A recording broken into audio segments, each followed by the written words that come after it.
आज हम डिस्कस करते हैं जनरेशन ऑफ कंप्यूटर को। कंप्यूटर जनरेशन को मुख्यतः 5 भागों में विभाजित किया जाता है। First generation of computer, second generation of computer, third, fourth and fifth generation of computer. चलिए एक एक कर हम लोग इस जनरेशन को डिस्कस करते हैं। पहला, फर्स्ट जनरेशन ऑफ कंप्यूटर, जिसकी शुरुआत 1946 से माना जाता है। जो फर्स्ट जनरेशन ऑफ कंप्यूटर था उसकी शुरुआत सन 1946 में एकट और मुचली नामक दो वैज्ञानिक ने एनियक का फुल फॉर्म होता है electronic numerical integrator and computer नामक कंप्यूटर के निर्माण से हुआ था। जो फर्स्ट जनरेशन के कंप्यूटर थे वो आकार में बहुत बड़े होते थे तथा फर्स्ट जनरेशन के कंप्यूटर के स्पीड भी बहुत स्लो होती थी और मेमोरी भी कम लगता था। ठीक, फर्स्ट जनरेशन के कंप्यूटर की कीमत बहुत अधिक होने के कारण यह आम जनता के पहुंच से दूर होती थी और जो फर्स्ट जनरेशन के कंप्यूटर थे उसमें मशीन लैंग्वेज का प्रयोग होता था। चलिए कुछ हम इसकी विशेषताओं को जान लेते हैं। फर्स्ट जनरेशन कंप्यूटर की विशेषताएं। इसकी पहली विशेषता क्या थी? इसमें वैक्यूम ट्यूब का प्रयोग किया जाता था। यह रहा वैक्यूम ट्यूब का इमेज। जो एक वैक्यूम ट्यूब था लगभग 100 वाट के बल्ब के बराबर होता था। आप सोच सकते हैं ऐसे ऐसे लगभग 10,000 वैक्यूम ट्यूब एक कंप्यूटर में लगे रहते थे। चूँकि एक बल्ब उतना सारा एनर्जी एब्जॉर्व करता है तो आप सोच सकते हैं कि 10,000 वैक्यूम ट्यूब कितने एनर्जी लेते होंगे। जो फर्स्ट जनरेशन के कंप्यूटर थे उसमें प्रोग्राम को स्टोर करने के लिए पंच कार्ड का प्रयोग किया जाता था। और देखिए पंच कार्ड का आविष्कार कौन किया था? हेरमन होलरिथ एंड सिमन कोरोस्क्योव। ठीक, फर्स्ट जनरेशन के कंप्यूटर में डाटा को स्टोर करने के लिए मैग्नेटिक ड्रम का प्रयोग किया जाता था। देखिए जैसे कि हम कहे थे कि जो फर्स्ट जनरेशन के कंप्यूटर थे इनका आकार बहुत बड़ा होता था। ठीक, लगभग एक रूम के इतना बड़ा होता था और इन्हें चलाने के लिए बहुत अधिक बिजली की आवश्यकता होती थी। क्योंकि बहुत अधिक बिजली की आवश्यकता होती थी इसलिए ये बहुत अधिक ज़्यादा गर्म होते थे। इसलिए इन्हें ठंडा रखने के लिए भी बहुत सारा एयर कंडीशनर की आवश्यकता होती थी। कुछ एग्जाम्पल है फर्स्ट जनरेशन ऑफ कंप्यूटर के। फर्स्ट एग्जाम्पल यूनिवैक, जिसका फुल फॉर्म होता है universal automatic computer. Second EDVAC, electronic discrete variable automatic computer. ये सारे जितने भी कंप्यूटर होते हैं फर्स्ट जनरेशन के एग्जाम के दृष्टिकोण से बहुत ही इंपॉर्टेंट होते हैं। तीसरा का ENIAC, electronic numerical integrator and computer. इस सारे का फुल फॉर्म एग्जाम में जरूर पूछता है। यह रहा ENIAC तथा ENIAC का इमेज। चलिए अब हम शुरू करते हैं सेकेंड जनरेशन ऑफ कंप्यूटर। देखिए जो कंप्यूटर के फर्स्ट जनरेशन थे उसके बाद कंप्यूटर के सेकेंड जनरेशन की शुरुआत को माना जाता है। जैसे कि हम जानते हैं कि फर्स्ट जनरेशन के कंप्यूटर में वैक्यूम ट्यूब का प्रयोग होता था। ठीक, वैक्यूम ट्यूब का प्रयोग होता था। लेकिन सेकेंड जनरेशन के जो कंप्यूटर थे उसमें वैक्यूम ट्यूब की जगह पर ट्रांजिस्टर का उपयोग किया जाने लगा। ठीक, और ये जो ट्रांजिस्टर था इसका आविष्कार किसने किया था? विलियम शॉकले ने किया था सन 1947 में। ट्रांजिस्टर के उपयोग से, ठीक है, वैक्यूम ट्यूब के अपेक्षाकृत अधिक गति एवं विश्वसनीयता प्राप्त की। चूँकि वैक्यूम ट्यूब बहुत अधिक जगह घेरते थे तथा ट्रांजिस्टर छोटा होता था इसलिए उनका गति भी बढ़ गया और अधिक विश्वसनीय भी हो गए। ट्रांजिस्टर के आने के बाद कंप्यूटर के आकार में भी सुधार आया तथा सेकेंड जनरेशन के कंप्यूटर प्रथम पीढ़ी के कंप्यूटर से क्या हो गए? आकार में छोटे भी हो गए। सेकेंड जनरेशन कंप्यूटर की कुछ विशेषताएं। सेकेंड जनरेशन कंप्यूटर की सबसे मोस्ट विशेषताएं क्या है? इसमें वैक्यूम ट्यूब की जगह पर ट्रांजिस्टर का उपयोग किया जाने लगा। ठीक, और जो फर्स्ट जनरेशन के कंप्यूटर थे आकार में बहुत बड़े होते थे जबकि सेकेंड जनरेशन के कंप्यूटर फर्स्ट जनरेशन के कंप्यूटर से आकार में छोटे हो गए तथा उसमें ऊर्जा की भी कम खपत होने लगा। फर्स्ट जनरेशन के कंप्यूटर से अधिक तेज हो गए second generation computer. Second generation के जो कंप्यूटर थे फर्स्ट जनरेशन की अपेक्षा कम खर्चीले हो गए। ठीक, और सेकेंड जनरेशन के कंप्यूटर में मशीन लैंग्वेज को छोड़कर कोबाल एवं फोटोन जैसे उच्च स्तरीय प्रोग्रामिंग भाषाओं का विकास किया जाने लगा।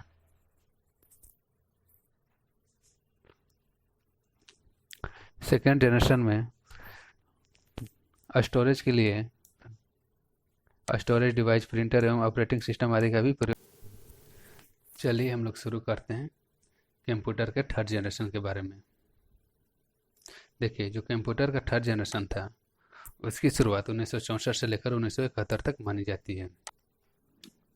थर्ड जनरेशन कंप्यूटर की मुख्य विशेषता यह थी कि उसमें ट्रांजिस्टर की जगह इंटीग्रेटेड सर्किट, जिसको शॉर्टकट में आईसी कहते हैं, उसका उपयोग किया जाने लगा। और जो ये आईसी था, इंटीग्रेटेड सर्किट, इसका आविष्कार टेक्सास इंस्ट्रूमेंट कंपनी के एक इंजीनियर जैक किल्बी ने किया था। ठीक, कुछ example third generation of computer के। पहला ICL 2903, ठीक, ICL 1900, यूनिएक 1108 और सिस्टम 1360 प्रमुख थे। देखिए, जो थर्ड जनरेशन कंप्यूटर थे उनकी सबसे मुख्य विशेषता यही थी, उसमें ट्रांजिस्टर की जगह आईसी का उपयोग किया जाने लगा। क्योंकि ट्रांजिस्टर आकार में बहुत बड़े होते थे तो आईसी उनसे बहुत छोटा होता था, इसलिए जो थर्ड जनरेशन कंप्यूटर थे वह फर्स्ट और सेकेंड जनरेशन के कंप्यूटर के अपेक्षाकृत कम छोटे हो गए। चलिए कुछ थर्ड जनरेशन कंप्यूटर की विशेषताओं के बारे में जानते हैं। जो थर्ड जनरेशन कंप्यूटर थे उनमें तो सबसे प्रथम ट्रांजिस्टर की जगह आईसी का उपयोग किया जाने लगा। ठीक, क्योंकि आईसी के उपयोग से कंप्यूटर के आकार एवं वजन first and second generation computer के अपेक्षाकृत बहुत कम हो गए। ठीक है, और जो थर्ड जनरेशन कंप्यूटर थे वो फर्स्ट एंड सेकेंड जनरेशन की अपेक्षा अधिक विश्वसनीय हो गए। ठीक, चूँकि थर्ड जनरेशन कंप्यूटर में आईसी का यानी इंटीग्रेटेड सर्किट का उपयोग किया जाता था, इसलिए वह फर्स्ट एंड सेकेंड जनरेशन के कंप्यूटर से आकार एवं वजन में कम होते थे, इसलिए इनका रख रखाव एवं एक स्थान से दूसरे स्थान तक ले जाना बहुत हद तक आसान हो गया। ठीक, और जो थर्ड जनरेशन के कंप्यूटर थे उसमें उच्च स्तरीय भाषाओं का हाई लैंग्वेज भाषाओं का बहुत बड़े पैमाने पर प्रयोग किया जाने लगा। ये थे कुछ थर्ड जनरेशन कंप्यूटर की विशेषताएं। देखिए, जो थर्ड जनरेशन ऑफ कंप्यूटर है उसमें मेन इम्पोर्टेंट यही बात है कि उसमें आईसी की जगह पर उसमें ट्रांजिस्टर की जगह पर आईसी का उपयोग किए जाने लगा था। ठीक, चलिए हम लोग नेक्स्ट देखते हैं फोर्थ जनरेशन ऑफ कंप्यूटर की। देखिए, जो फोर्थ जनरेशन ऑफ कंप्यूटर है उसकी शुरुआत 1971 से लेकर 1985 तक माना जाता है। ठीक है, जो फोर्थ जनरेशन के कंप्यूटर थे उसमें आईसी को और अधिक विकसित किया गया, जिसे लार्ज इंटीग्रेटेड सर्किट कहा जाता है। और जो एक आईसी है लगभग 30,000 ट्रांजिस्टरों के बराबर काम कर सकता है। तो आप सोच सकते हैं कि इसका स्पीड और कितना ज़्यादा बढ़ गया होगा। ठीक, लार्ज इंटीग्रेटेड सर्किट के आविष्कार से जो कंप्यूटर का सीपीयू रहता है, जिसको सेंट्रल प्रोसेसिंग यूनिट कहते हैं, ठीक, जिसको सेंट्रल प्रोसेसिंग यूनिट कहा जाता है, एक छोटी सी चिप में आ गई। आप समझ सकते हैं, जिसे माइक्रो प्रोसेसर कहा जाता है। तो इसलिए फोर्थ जनरेशन से ये कंप्यूटर पूछ सकता है कि माइक्रो प्रोसेसर का कॉन्सेप्ट किस जनरेशन से आया। तो माइक्रो प्रोसेसर का कॉन्सेप्ट फोर्थ जनरेशन से आया था। ठीक है, तथा इस प्रकार जिस कंप्यूटर में माइक्रो प्रोसेसर का उपयोग होने लगा उस कंप्यूटर को माइक्रो कंप्यूटर कहा जाने लगा। देखिए, जो विश्व का सर्वप्रथम माइक्रो कंप्यूटर था वो ALTAI-IR8800 था, जिसे मिट्स नामक कंपनी ने बनाया था। ठीक, और यही यह कंप्यूटर है जिस पर बिल गेट्स ने बेसिक भाषा को स्थापित किया था। इस कंप्यूटर पर सफल प्रयास के बाद बिल गेट्स ने माइक्रोसॉफ्ट कंपनी की स्थापना की। आप जानते होंगे कि जो माइक्रोसॉफ्ट कंपनी है वो सॉफ्टवेयर में सबसे बड़ी कंपनी है। ठीक है, इस कारण बिल गेट्स को दुनिया भर के कंप्यूटर का स्वामी कहा जाता है, यानी कि ऑनर ऑफ कंप्यूटर्स कहा जाता है। कंप्यूटर के जो फोर्थ जनरेशन था उसके आने के बाद कंप्यूटर युग में एक नई क्रांति की जन्म हुआ। ठीक है, जो फोर्थ जनरेशन कंप्यूटर था जो कि आकार में बहुत ही छोटा था, आकार में छोटा होने के कारण उसकी मेमोरी भी बहुत अधिक बढ़ गई थी और इनका रख रखाव भी बहुत आसान हो गया था। ठीक, और सबसे मेन इम्पोर्टेंट बात ये थी कि जो फोर्थ जनरेशन के कंप्यूटर थे वो इतनी उनकी कीमत कम हो गई कि ये आम जनता के पहुंच में आ गई। ठीक है, और आम जनता इन कंप्यूटर को आसानी से खरीद सकती थी। देखिए, फोर्थ जनरेशन कंप्यूटर की विशेषताएं क्या थी। ठीक, फोर्थ जनरेशन कंप्यूटर में very large scale integrator chip का यूज किया जाने लगा, जो लगभग हजारों चिप के बराबर होते हैं। ठीक, जो फोर्थ जनरेशन के कंप्यूटर थे उनके आकार में अद्भुत कमी है। जैसे कि आप लोग देखते थे जो फर्स्ट जनरेशन के कंप्यूटर थे रूम जितना बड़ा था। उसके बाद छोटा कंप्यूटर है सेकेंड जनरेशन में, धीरे धीरे आकार छोटा हो गया और फोर्थ जनरेशन में आकार बहुत ही छोटा हो गया। इतना छोटा हो गया कि आप उसको एक टेबल पर रख सकते थे, ठीक। और फोर्थ जनरेशन के जो कंप्यूटर थे कोई भी साधारण व्यक्ति खरीद सकता था, ठीक है। चूँकि फोर्थ जनरेशन कंप्यूटर में अधिक मेमोरी लगती थी, वेरी लार्ज स्केल पर इंटीग्रेशन होता था आईसी का, इसलिए अधिक प्रभावशाली, विश्वसनीय एवं बहुत ज़्यादा तेज हो गए fourth generation computer. Fourth generation computer की मेमोरी क्षमता भी बढ़ गई थी और जो फोर्थ जनरेशन कंप्यूटर थे उसमें विभिन्न नेटवर्कों का विकास हुआ। चलिए हम देखते हैं अब फिफ्थ जनरेशन कंप्यूटर की ओर चलते हैं। देखिए फिफ्थ जनरेशन कंप्यूटर को 1985 से लेकर अभी तक जो कंप्यूटर का एरा चल रहा है उसको फिफ्थ जनरेशन ही बोलते हैं। देखिए कंप्यूटर की पांचवी पीढ़ी यानी कि फिफ्थ जनरेशन ऑफ कंप्यूटर में वर्तमान में जो अभी चल रहा है, ठीक, वर्तमान के शक्तिशाली एवं उच्च तकनीक वाले कंप्यूटर से लेकर भविष्य में जो आने वाले कंप्यूटर हैं तक को शामिल किया गया है। और जो फिफ्थ जनरेशन कंप्यूटर की जो मुख्य विशेषता यह है कि जो नेक्स्ट लेवल में जो फिफ्थ जनरेशन कंप्यूटर आने वाले हैं उसमें आर्टिफिशियल इंटेलिजेंस का प्रयोग किए जाने के लिए वैज्ञानिक प्रयासरत हैं। देखिए आर्टिफिशियल इंटेलिजेंस होता क्या है? आर्टिफिशियल इंटेलिजेंस एक ऐसे प्रोसेस को कहा जाता है जिसमें कंप्यूटर को खुद से कुछ सोचने समझने की शक्ति डेवलप हो, ठीक है। जैसे कि हम लोग जानते हैं जो फिफ्थ जनरेशन कंप्यूटर हैं इतने उन्नत हैं कि वह हर विशिष्ट क्षेत्र, मूल रूप से अकाउंटिंग हो गया, इंजीनियरिंग हो गया, भवन निर्माण हो गया, अंतरिक्ष हो गया तथा शोध कार्य में उपयोग किए जाते हैं। आज हम लोग बिना कंप्यूटर के दुनिया की कल्पना भी नहीं कर सकते हैं, ठीक है। देखिए जो फिफ्थ जनरेशन कंप्यूटर थे इन कंप्यूटरों को प्रारंभ में आपस में संयोजित किया गया था।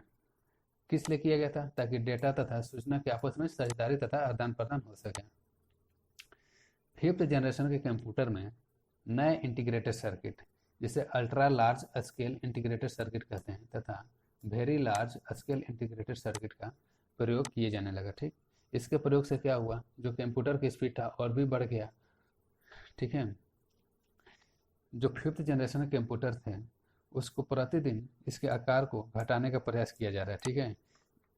जैसे कि हम आजकल देख सकते हैं एक घड़ी के आकार में भी हम लोग कंप्यूटर का निर्माण कर सकते हैं। जैसे कि आपने बहुत सारा देखा होगा, स्मार्ट वॉच आता है, स्मार्ट घड़ी भी आता है।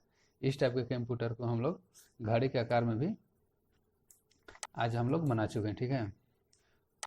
जो फिफ्थ जनरेशन के कंप्यूटर हैं उनको पोर्टेबल बनाया गया तथा इंटरनेट की सहायता से हम दस्तावेज को, कोई भी डॉक्यूमेंट को तथा सूचना को तथा कोई भी मनी को ट्रांसफ़र कर सकते हैं एक जगह से दूसरी जगह पर, ठीक है।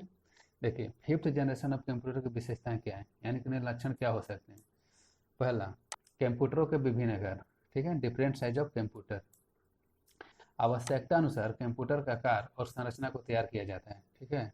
जैसे कि आज हम लोग विभिन्न प्रकार के कंप्यूटर को देख सकते हैं, जैसे कि डेस्कटॉप, लैपटॉप हो गया, पॉम टॉप हो गया जो हथेली पर लेकर चलाया जा सकते हैं।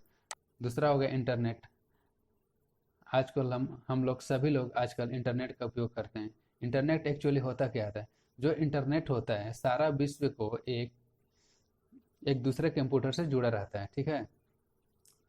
दुनिया भर के जितने भी कंप्यूटर हैं वो इंटरनेट से जुड़े होते हैं और इस तरह हम कहीं से भी घर बैठे कोई भी इंफॉर्मेशन, अपने यूज वाले कोई भी इंफॉर्मेशन प्राप्त कर सकते हैं। जैसे कि स्वास्थ्य हो गया, चिकित्सा हो गया, विज्ञान हो गया, कला हो गया, संस्कृति आदि लगभग सभी विषय पर हम लोग विविध सामग्री इंटरनेट पर प्राप्त कर सकते हैं, ठीक है।